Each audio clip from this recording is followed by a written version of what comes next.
আসসালামু আলাইকুম। কেমন আছেন বন্ধুরা? আল্লাহর রহমতে আলহামদুলিল্লাহ আমি অনেক অনেক ভালো আছি। বন্ধুরা, আজ আমি ভীষণ মজাদার মুখরোচক একটা রেসিপি তৈরি করে আপনাদের সাথে শেয়ার করব। আশা করছি সঙ্গেই থাকবেন। পুরো রেসিপিটা দেখে সুন্দর সুন্দর কমেন্টস করে উৎসাহিত করবেন। আজ আমি তৈরি করে দেখাবো আলু পরোটা।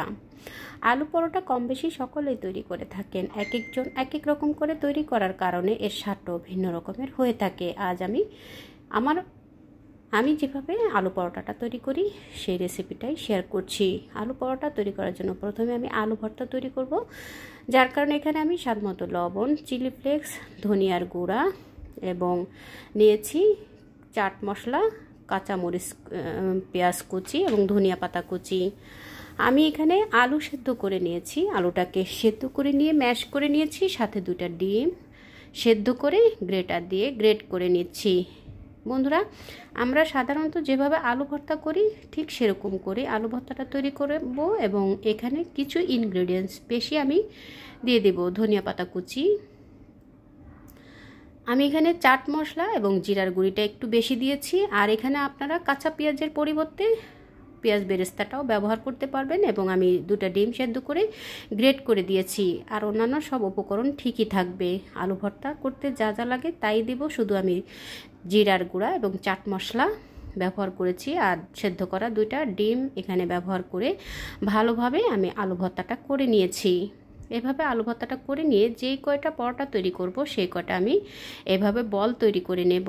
এভাবে বল তৈরি করে নিলে সহজ হবে পরোটা তৈরি করতে। বন্ধুরা, আমি এখানে কাঁচা পেঁয়াজটা ব্যবহার করেছি। আপনারা চাইলে কাঁচা পেঁয়াজের পরিবর্তে এখানে পেঁয়াজ বেরেস্তাটাও ব্যবহার করতে পারবেন।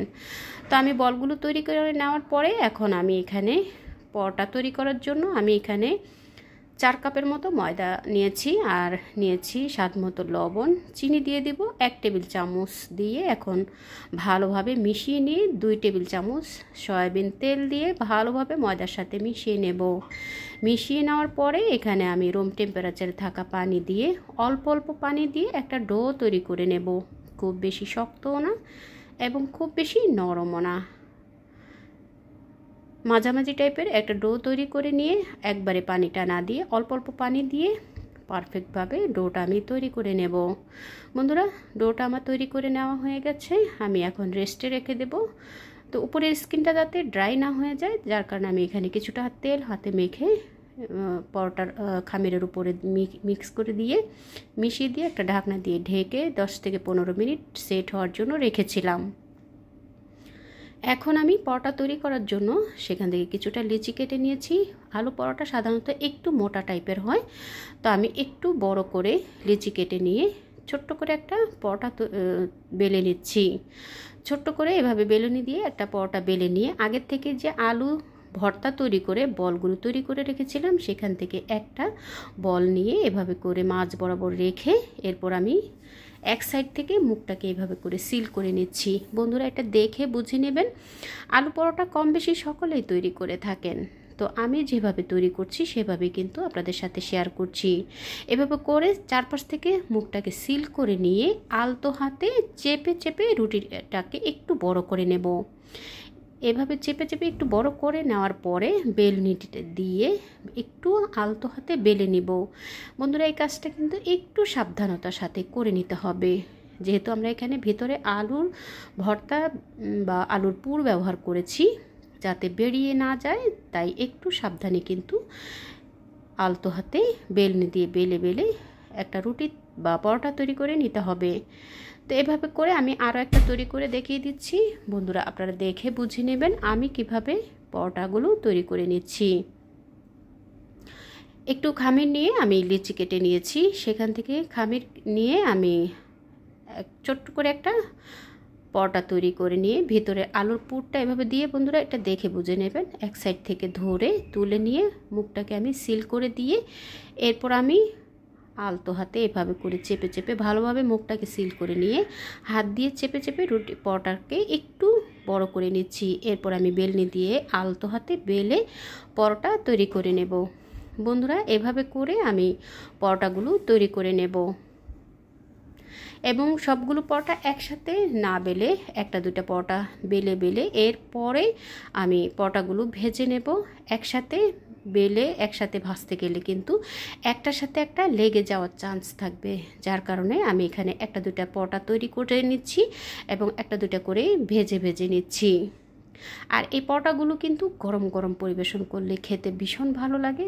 আর এভাবে করে গরম গরম তৈরি করে গরম গরম পরিবেশন করবেন, খেতেও ভালো লাগবে এবং করতেও কিন্তু অনেক সহজ হয়ে যাবে। তো আমি পরোটাগুলো বেলে নিয়েছি। আমি সবগুলো একবারে বেলবো না, একটা একটা পরোটা বেলে নিয়ে একটা একটা করে ভেজে নেব। তো আমি প্যান বসিয়ে দিয়েছি, চুলায় একটা তাওয়া বসিয়ে দিয়েছি। তাওয়াটা একটু গরম হয়ে আসার পরে এরপর আমি পরোটাটা দিয়ে দিয়েছি। পরোটাটাকে শুকনো তাওয়ায় একটু ছেঁকে নেব।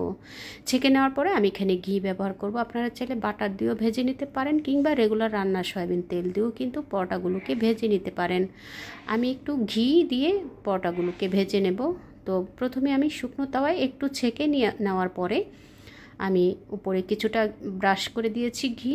দেওয়ার পরে এক পিঠ ভেজে নিয়ে অপর পিঠ উল্টে দিয়ে আবারও অপর পিঠেও ঘিটা ব্রাশ করে নিয়েছি। ঘি ব্রাশ করার পরে এভাবে চেপে হাতল দিয়ে চেপে পরোটাগুলোকে ভেজে নিতে হবে এবং চুলার আঁচটা মিডিয়ামে রেখে এই কাজটা করে নিতে হবে। হাই হিটে করতে গেলে খুব দ্রুতই কিন্তু পরোটার কালার চলে আসবে, ভেতরটা কিন্তু একদম নরম থেকে যাবে, যার কারণে মুচমুচে পরোটা তৈরি করার জন্য চুলার আঁচটা মিডিয়ামে করে দিতে হবে। মিডিয়ামে করে দিয়ে একটু ধৈর্য সহকারে পরোটাগুলোকে ভেজে নিতে হবে। বন্ধুরা, আপনাদের বোঝার সুবিধার্থে আরও একটা পরোটা ভেজে আমি দেখিয়ে দিচ্ছি। এভাবে করে শুকনো তাওয়ায় প্রথমে একটু ভেজে নিয়ে এরপরে আমি ঘি ব্রাশ করে দিয়েছি। ঘি ব্রাশ করে দিয়ে চেপে হাতল দিয়ে চেপে সব সাইডে সমানভাবে যেন কালার আসে এবং মুচমুচে হয়, সেইভাবেই কিন্তু আমি পরোটাগুলো একইভাবে ভেজে নিয়েছি। দেখলেন তো বন্ধুরা, কত সহজে মজাদার একটা মুখরোচক খাবার তৈরি হয়ে গেল। সকালে কিংবা বিকেলের নাস্তায় আপনারা এভাবে মুখরোচক খাবারগুলো তৈরি করে দিতে পারেন। বিকেলে চায়ের আড্ডায় আপনারা চাইলে এরকম আলু পরোটা তৈরি করে প্রিয়জনকে উপহার দিতে পারেন। আর এই আলু পরোটা কিন্তু গরম গরম সার্ভ করলে খেতে কিন্তু ভীষণ ভালো লাগে। বন্ধুরা, তৈরি হয়ে গেল আমার আলু পরোটা। আপনারা তৈরি করবেন, প্রিয়জনকে একটু নিত্য নতুন রেসিপি তৈরি করে উপহার দিবেন। রেসিপিটা ভালো লেগে থাকলে একবার হলো ট্রাই করবেন, কেমন হলো কমেন্টস করে জানাবেন। দেখা হবে পরবর্তী রেসিপিতে। আল্লাহ হাফেজ।